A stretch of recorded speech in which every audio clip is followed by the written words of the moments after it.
How's it going, everyone? Welcome back to another PT Pro from the Optimal Body Podcast. I'm Dr. Dom. I'm DocJen. And today we're going to be talking about something that's really tricky, especially with how much time we're spending in home lately. It's how to stay mobile throughout the day and how to know what you need to do. So stay tuned.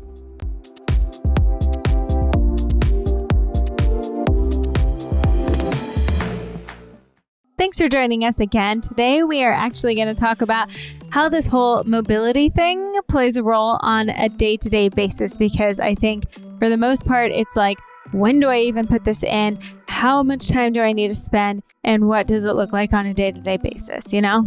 Totally. And I think that a lot of people think of like, okay, I woke up, I did my mobility, now I'm done. Now I can go to work and it's over with. But that's not really the case. Our body adapts to what we do consistently throughout the day. So how do we do it all day long? In 2017, I did create a program to help with this called the Mobility Method. And just right off the bat, I just want to say that for listening, for being a part of this community in the Optimal Body Podcast, we do want to offer you a discount code. So you can use code MOBILE. Keep that for you. Just, it's your gift. But you get 15% off the entire program, and realize that this is a one-time price for lifetime access for you to be able to continuously. It's not meant to like, here's my 6-week plan and I'm going to be done. No, It's meant to come back to over and over and over again. And we're going to talk about why that is. This program is something that I admire so much because it really does bring that process that a PT might go through with you over like 6 weeks, and it brings it right into your own home. The whole point is, the number one question is, what do I do for my mobility? And what do I do for my back pain? What do I do for my hip pain? What do I do for this pain that I'm having? And just give me a mobility plan that works for that. Where we start is to self-assess, don't guess. A lot of people think like, oh, I have neck pain, I must need to do things to my neck. False. Sometimes, we have some things to do at our neck, but there are so many other areas that come into play, like our upper back, our shoulders. The things that are most immediately attached to that area are also places we get to look at. So like you said, we go through a few things right away, choose the problem area, wherever your pain is, but the couple areas around it, like the shoulder, if it's, say we're talking about the neck, upper back, shoulders should also be areas of interest as far as where you start to assess. Again, when we're talking about mobility, we have to also realize it's not just passive stretching. Not flexibility. It's not flexibility. There might be a component of that to help relax the system before we start to actively move into it. But it encompasses a lot more. And I think understanding that is really like the baseline of what mobility comes down to and what you need in your body. And there's just no one size fits all. I give like kind of protocols, like recommended kind of generalized things in the mobility method. But I stress, like above all, like use this as a general guideline if you absolutely need to, but please go back and self-assess, because these exercises might not be what you need for your back pain, your knee pain, your ankle, your foot pain, whatever it may be. So now we've self-assessed. What's next? How do we know how to use those tools throughout the day? What's your biggest restriction? Maybe not the place that you're having pain, but the place that's really, you're like, wow, this doesn't really move at all very well. Something that I always recommend to start with that minimal goal possible. That is like, okay, with these 2 exercises, I'm going to spend 2 minutes on each. I'm going to spend a minute on each side, 4 minutes, right? Where can I fit that 4-minute pocket in consistently? And that's where I find my 2 easiest times to put things in daily is morning and night. If you can't get up 4 minutes earlier than you're normally going to get up and do those 2 mobility exercises, it's going to be tough to find a different time throughout your stressful day to put it. So my first 2 times are morning and night at some point throughout that routine, whether you're getting ready for work, whether you're getting up and then going to go to get the kids, or whether your kid woke you up and you get them breakfast and then you sit down on the living room floor and do it for 4 minutes. Find that time morning and night to do them. It doesn't have to be this complicated flow to actually be effective. The effective thing is that you're putting it into your life and you're making it a consistent habit. And I think the important thing too is when you are realizing yourself what is most restricted, what is not moving well within your body, that becomes a powerful why. And pain is a huge driver. But it's also just, we want to be able to bend down and pick up our kids. We want to be able to run around and play. We want to be able to live this life within our body. And for me, that's a powerful why. But for other people, you have to really search in understanding what your why is so that you understand, okay, this gets to become a habit like brushing my teeth morning and night, right? That's mostly when people are doing it, morning and night, brushing their teeth. Another time that people might add in mobility, and an easy trick is either before exercise, maybe it's not much down regulation, but it's more of like that movement with mobility exercises. And then maybe 1 or 2 after exercise. And if you can do 4 to 5 minutes front and back end of your workout, easy. Going for a walk or going to the park with your kids. If you get your kid down on the ground with you and say, hey, do this with mom or do this with your dad, because this is going to really help me have a great time at the park with you. Engage your family, grow your circle of people that are going to be helping to hold you accountable to do this throughout your day.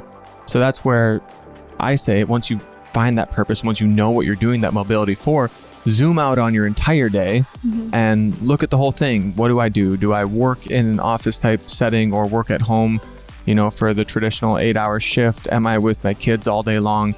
And where are those little pockets that we can start to throw that 4-minute routine in? A lot of things that I promote to people who work consistently, us being one of them at computers, a couple of people who work at computers a lot throughout the day, is it is more productive for you to get up every half an hour to do something like this for 4 or 5 minutes. It gets you out of that crazy thinking brain. It gets you back into your body a little bit, helps you downregulate that stress, and helps you keep typing in that code that you touched on in the morning and that you're going to touch on at the end of the day, again, to promote that consistency. So you will be more productive at work if you take 4 minutes every hour to do these things. Get out of your position, change your position, because we've talked about this, especially in the ergonomics podcast. Best position is the next position. It is so important to start to take the time now. No matter what age you are, no matter how early or late you're starting this whole introduction into mobility and using your joints and your muscles through their full range of motion, just start. I think some of my favorite things to do when I wake up in the morning, I have a decent morning routine stack that I go through, and I'm not doing it right now actually, but to add in my ankle mobility and my upper back mobility, even as I'm making coffee. Sometimes I will hit the button on the coffee, and I have a few things I do at the counter where I bend over the counter and do some upper back stuff that helps me really extend through my upper back. I do some rotation stuff that just gets my body rotating to say, okay, brain, we got to be more aware of this throughout the day. Kind of like we talked about, I'm a big fan of every half an hour or so getting up from the computer, making sure I get my back against a wall, work on opening up my chest, different things like that. So I'm a big believer of the 30 for 30 or 30 seconds every 30 minutes of moving my body in the opposite position that I might be sitting or working or doing whatever in. When you're on it, especially, you are on it. Like I remember when you were doing your ankle mobility every single morning, and that was just like, even if you were up in a tree, you were doing your ankle mobility. One of my favorite places to do it is up in a tree. In college, I squatted a lot with air quotes, big old air quotes around it, because I squatted 600 pounds on my back in college, right? And it's just wild to think about that, when not until just recently in the last months have I been able to squat down and get into a full squat while keeping my core nice and stable, while getting nice and extended through my upper back, keeping my hips in a nice wide open position and not sacrificing through my knees at all. And now I can get down and sit in a full squat, and it feels freaking amazing. And I have not done that by doing any loaded squats at all. I was going to ask, and how much weight have you been using for squats? Yeah, my body weight, about 200 pounds. Well, and this is again the consistency thing, where I started doing sets of 30 push-ups and 30 squats every day. My goal was to do it morning and night. And now I'm doing sets of 50 push-ups and squats, about 6 to 7 sets a day. So up to 300 to 350 push-ups and squats. And that's like my primary form of exercise now, and my primary form of mobility, because of what it does for my ankles, hips, and upper back. Since I know I'm doing it with a little more consciousness, doing it with a better foundation in my core stability. And yeah, it feels amazing. And all I'm doing is push-ups and squats. And you're like the most ripped you've ever been too. And for me, my external rotation of my hips has always been a contentious spot for me. Rotation of my hips in general, I worked a lot on internal rotation. It's improved immensely and actually gotten rid of a lot of my hip flexor issues. Weird. Crazy. I had a lot of hip flexor issues as a gymnast. And so just starting to learn about the rotation in the hips and the mobility and the control that I actually need rather than just forcing them into these extreme ranges.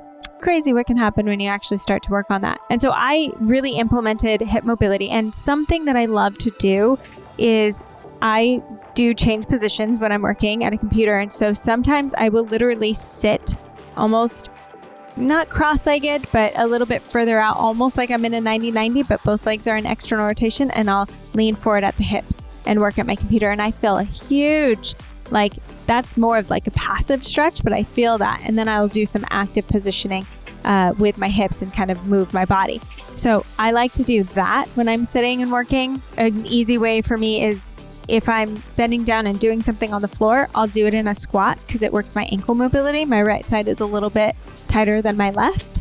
And so that obviously if I have one ankle that's a little bit more mobile than the other, it can cause some rotation and some issues as I'm squatting or moving. And so working on that and just holding again at the bottom of the squat and then activating my feet. So there's always like, for me, I love to do the passive so I kind of relax into that mobility and then start to do these active movements that really incorporate and help it to move along. And those are just easy ways for me to be sitting in front of my mirror if I'm picking out what makeup I'm using or in front of the dresser and picking out what clothes and I'm in a deep holding squat, or I'm folding laundry or I'm working at the computer and I'm folding over into my external rotation in my hips. Like it becomes such an easier way. And then, like you said, if we're working, I don't do it as often as you do, and I should. That's something that I get to implement a little bit more of the 30 rule. Yeah. But getting out a little bit more, because anytime I come to the wall and I do a wall pec stretch when I'm working, it is the most glorious thing in the world. But I want to work more on working in different positions because that's what I notice you doing a lot of, where I'll look over and you'll be sitting on a meditation pillow, with your feet on the ground like you're in a squat, but your butt's resting on the pillow, but still like you're working that external rotation in like a functional deep squat position. Yeah. You're laying on your belly with one of your legs up on the couch and one of your legs like forward, almost in a runner's type lunge. Yeah.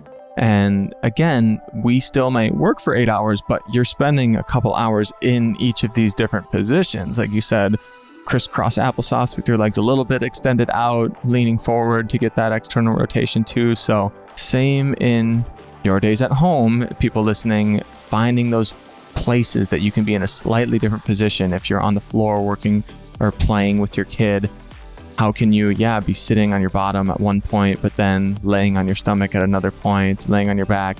Tummy time isn't just for babies. Nope. It's for adults too. Totally. We forget about tummy time after we're about like 2 years old, and that is a darn shame. Now it's your turn. Now it's your turn to go out, do that self-assessment, figure out where your restrictions are, and then zoom out on your day and find the ways to start incorporating it. Yes, exactly. Mobility is really laying that foundation, and it helps you to be able to achieve so much more in your life that you want to. So come join us. The Mobility Method, it's been such an honor to have that as the first release of my programs that I ever did, and something that people just gravitated toward, whether they were bodybuilders or yogis or teachers of the body, educators. It meant so much to me to have other PTs and chiros coming in and doing it as well. And it's been an amazing gift to be able to provide. So use code MOBILE, MOBILE, at checkout and you get 15% off. Thanks so much for joining us. We hope that you learned a little bit more of how you can include mobility throughout your day and get you thinking a little bit. What do I need? Drop some comments. See if you relate to any of this. And don't forget to subscribe because we have so much more education coming out on this channel all year long.